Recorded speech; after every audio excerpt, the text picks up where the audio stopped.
When you start college, that's the time when you have the chance to experiment, when you have the chance to open yourself up to new things, when you can discover who you are and who you might become.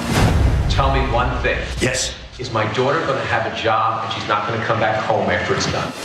The very concept of the institution of higher learning is about to be broken. Our nation's combined student loan debt has now hit $1 trillion. College tuition has increased more than any other good or service in the entire U.S. economy. It's like a subprime mortgage broker that ripped you off. Original balances in the tens and $20,000s of dollars, ballooning up into hundreds of thousands of dollars. If I do ever have kids, my private loans will be directly passed to them, even if I die. It's a nightmare. The government will make $184 billion off our kids trying to get an education.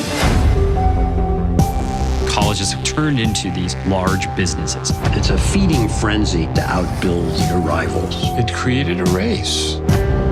You've got to cater to out-of-state students who want to party. Some of our leading presidents can be quite shameless in the size of their compensation.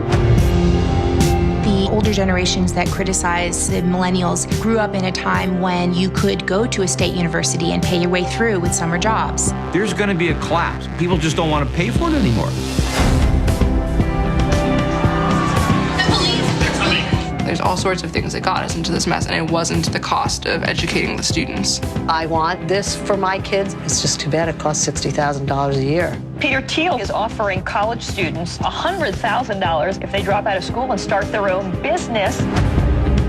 If you didn't go to college, what would you do instead? When I went to school, there was no way to access the services that higher education provided. Now you can. I want to better myself. If I dropped out of Harvard, I'm back where I started. What kind of a society do we want to be? America has been all about critical thinking. There has to be a change coming.